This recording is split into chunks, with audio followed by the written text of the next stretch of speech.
I don't sleep. I just dream.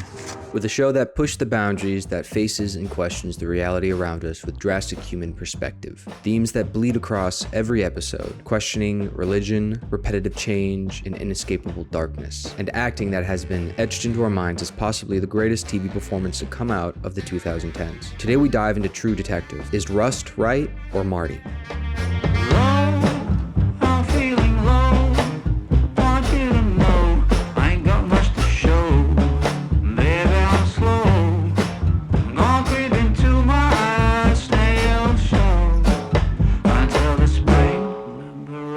From my winter hell, I've got candles and candy. I can be your daddy if you only let me creep into your... What makes the first season of True Detective different is what Nick Pizzolatto asks the audience. If the writer only had an hour and a half to write this out like the standard buddy cop movie, it would have just lost so much of its flavor. He has the freedom to explore the ideas in more depth, create more flawed, conflicting characters, have the audience digest complex thoughts that Rust or Marty might ask or face. And with this backdrop of wet marshland of Louisiana almost feeling like a dystopian land deteriorating at the edge of the world, I think Nick has three major themes that lurk in the background of this twisted tale. Can we really change? The duality of religion, the inescapable darkness of reality. But we'll come back to those in a second. Matthew McConaughey and Woody Harrelson brought to life two complex characters that push and pull on each other's morals and nerves, sometimes comedic and sometimes not so comedic. I just want you to stop saying odd shit like you smell a psychosphere or you're in someone's faded memory of a town. Just stop. Woody Harrelson brings Marty Hart, a bland, simple man who's smug, charismatic, judgmental, and opinionated on the surface. But below that, a deeply conflicted, confused, and insecure character. He represents the everyday man. You know, I knew how to talk to people. He doesn't stray outside the circle of normality, a linear path and black and white view, who relies on what he thinks is right and wrong, who may judge more than he reflects. Past a certain age, a man without a family can be a bad thing. While Matthew McConaughey plays the complete opposite, who is a mysterious labyrinth wrapped in a mist of existential darkness, questioning everything in a pessimistic attitude. I'd consider myself a realist. Whose way of thinking and speaking is not the average Joe's thought process. McConaughey transforms his body into a canvas upon which the depths of human suffering are etched. He has more of a stoic, pessimistic viewpoint. I think human consciousness is a tragic misstep in evolution. I think the honorable thing for our species to do is deny our programming, stop reproducing, walk hand in hand into extinction. Someone who pushes the boundaries and tests to see if he can get a reaction or not. Look how he pulls away the case file for Marty, just to mess with him. Nothing else, just to test his boundaries. And he does the same in episode 6. Buy you a beer? Actually, why don't you buy me a beer? He strays on the outskirts of human etiquette, staring down the barrel of his own human suffering and dancing around the question of what's the point of human existence. Now these two characters rub against each other, naturally. I'm begging you to shut the fuck up. Marty represents the audience voice for the first episode, questioning what Cole is saying. What if we boil down what these two characters' objectives in life are? Marty's objective is pleasure, Cole's is truth. Marty lets pleasure run his life. It's why he leans on drinking, watching the game instead of being with his children, and having a mistress, because he's chasing that next high, that pleasure. A guy who hangs with his pals and has to go home to his wife. Decompress before you can go being a family man. Sometimes you gotta get your head right. Marcus Aurelius in Meditation said, while a man's wrongdoing is caused by a desire, is more self-indulgent because he has been defeated by pleasure. And Woody Harrelson wove this character into existence with a blend of charisma and smugness, likable but only tolerable. And as we go further into the series, we see that the guy's life, no matter how much he thinks he's in control, he's not. In a repetitive circle of problems that seem to always catch him. He lets external forces control him, where Rust is complete opposite. Rust lets his internal forces control him, other than the occasional alcoholic slip. I ended up hanging around a bar, sitting there. I couldn't think of a good reason not to. He runs a pretty tight ship where truth runs his life. What is the truth of Rust and Cole? It's why he keeps searching so hard for the killer. The questioning and meaning of existence, being blunt. He cuts through the basic human small talk and gets right to the point. He does it his own way and style. Both these men have just as much in common as not. They're both extremists. They both stuck in their patterns trying to break out of it, and both searching for a better tomorrow. Marty, much like a dog, is distracted by the now, and Rust physically stuck in the now, trapped in the locked room of a human body. Matthew brings Rust to life with an arched back, skinny frame, and a 1,000-yard gaze with a lit cigarette between his lips. He plays him as he talks, calm, steady, and unhurt. I can be hard to live with. Matthew also gave daring acting choices to give Rust more dimensions. The slow and almost dissociative answers, the stare downs while talking, getting a read on someone, or not looking at them to show that they're less than him. There are multiple times where he checks his pulse, and I'm not entirely sure what he's doing, maybe slowing his heart rate down or checking in with his body where he's at. In episode 2, Seeing Things, when they get out of the car at the prostitute trailer park, watch how Matthew doesn't just walk out of the car or waltz in, he takes in everything, almost overloaded with information, existential crisis, and overstimulation, while Marty, as per usual, tries to be the savior and gives his opinion. Or when he has to go undercover, the complete change of the man he used to be fits right back on him like his fitted leather jacket. I can see your soul at the edges of your eyes. It's corrosive, like acid. While Woody Harrelson brings the magic of Marty to life with a blend of frustration, resignation, hubris, and occasional moments of redemption, Harrelson infuses his character with the essence of a man trapped in the cycle of self-destructive behavior who can't seem to see his way out of the smoke. God, you want low expectations. You put a ceiling on your life, on everything, because you won't change. He gives Marty a sway of a man who seems to know it all. The way he talks down to people as if he knows all the answers and seems to try his best. To chop his way out of his corner he puts himself in, through excuses. Okay, well, what do you want me to say? You want me to talk about the woman had antlers? You want me to tell you about the kids disappearing? And maybe you'll stop with the poor me little whiny bullshit.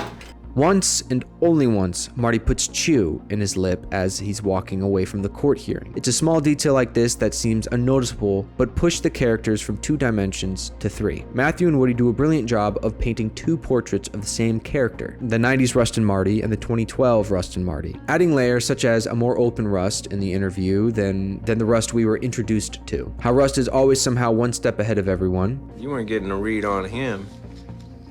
He was getting a read on you. How drinking makes the tape possibly inadmissible, having everything he stated questioned due to him being in the state of intoxication. Rust is always looking down the road for his next move, while Marty is looking up so he doesn't fall. While Marty uses religion and his moral compass to help him determine whether he's a good or bad man. Woody Harrelson gives him a classic fake it till you make it attitude, how he talks about how he's steady. And I was steady.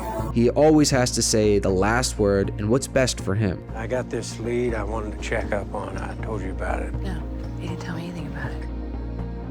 I did tell you about it. I mentioned it. Even your mom thinks you're a ball buster.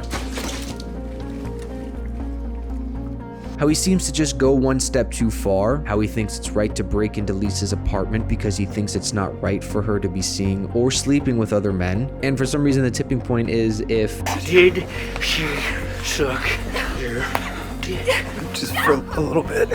He then flashes his badge and gets off him saying, I'm not a psycho. Marty thinks in this black and white manner. Cartoons, like I'm running off a cliff, and if I don't look down and keep running, I might be fine. I think I'm all up. Look how as we push in on his face, he gets all contorted, twisted up, teeth showing like a bulldog, seething with anger.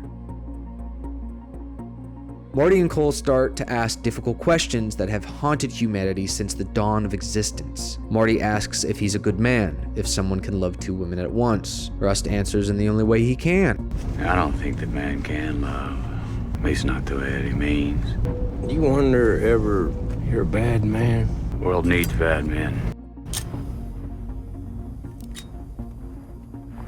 We keep the other bad men from the door. Theme 1, Religious Undertones.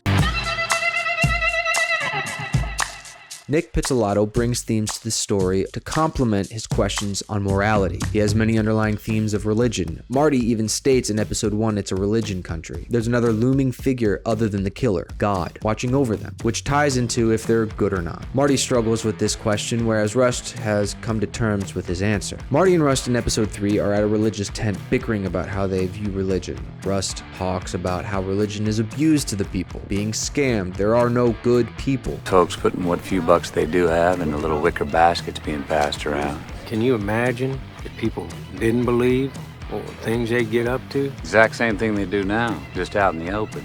Where Marty defends the idea that it creates community, how it gives hope and helps people do good. Some folks enjoy community, the common good. I don't think the writer is telling us what to think, but just to question it. Give it a little closer look, not to just accept it. And he gives us two opposite sides. How religion continues to be an underlying theme within the whole series. The cross is always lurking in the background. How the eyes of God and religion are always watching over your shoulder. Jesus, lady, you ever hear of a fucking condom?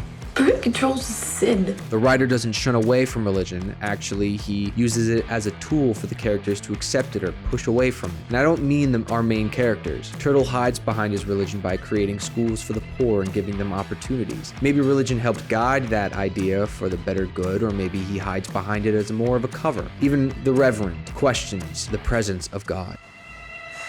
My life, I want to be near to God. The only nearness? Silence. Theme 2, repetitive change. The next theme we'll dive into is change. Do we change? Can we change? Or do we just cover up what our true nature is? Detective Rust seems to just have accepted himself, made his form of peace with it. Given how long it's taken for me to reconcile my nature, I can't figure I'd forgo it on your account, Marty. And no one is going to stop him from doing what he wants. While Marty gets caught for his cheating and does his best to change, and he does change, but slowly the poison of his old habits start to drip and corrode at his new self. In 2012, Marty, the man who is so big on having a family, is the same guy who years down the line doesn't get remarried. He's contradicted himself. He doesn't have a girlfriend at the moment, and his life has mirrored Rust's first apartment and current 2012 Rust's life. I did have something going for a while, this Filipino girl, but that didn't pan out. Quiet life, I don't stay out late, I go home. I saw where he was living. Kind of made me feel for the guy.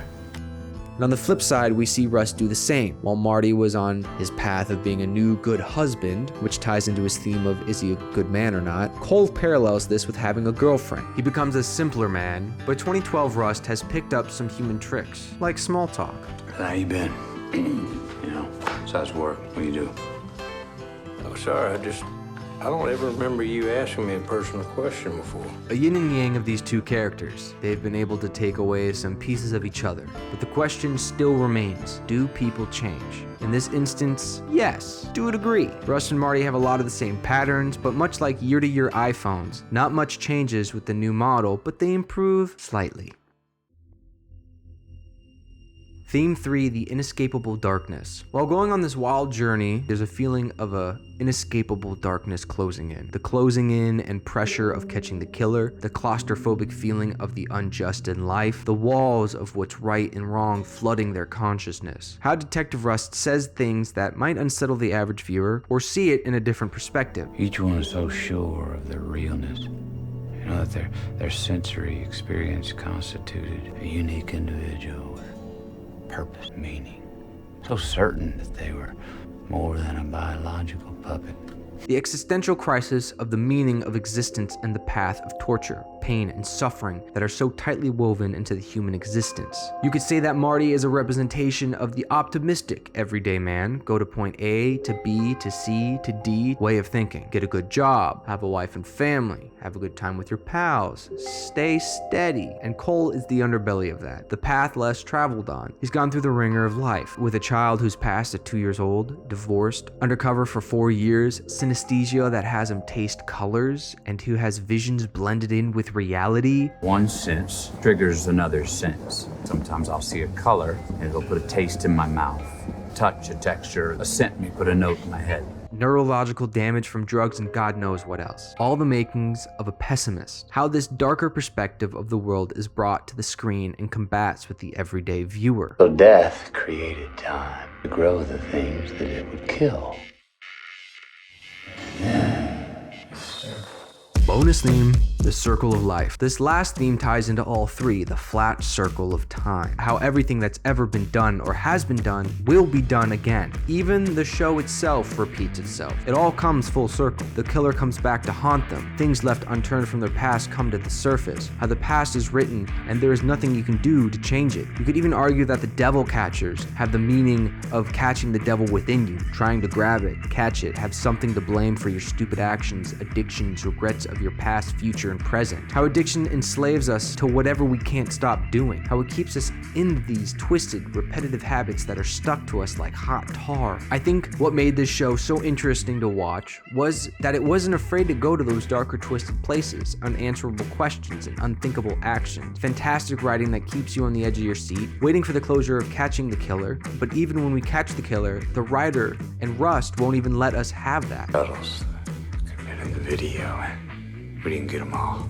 Superb acting that created fully fledged characters, conflicted men who try to do their best to be good, but yet the erosion of the repetitive sins eats away at their morals. And I didn't even get around to the best and most chaotic 7-minute one take ever. Truthfully, it's really up for the viewer to question and reflect if Marty is a good man, if Rust is right, or is Marty right, if we really do change or just fall back into the same repetitive patterns. Overall, this show confronts the question of morality and asks questions that can't be answered, but we have multiple different points of view, multiple flavors of it. And when you finish the show, you walk away with a buffet of new questions maybe you haven't thought about yet. Some make sense, some don't, and some are just too crazy. They might just be right, but who knows? What do you think? Let me know down below, but what I can say is that it's a damn good show to watch.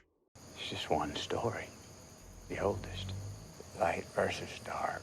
Appears to me that the dark has a lot more territory. Yeah. You're right about that. Let me ask any of the lights winning. Someone once told me time is a flat circle.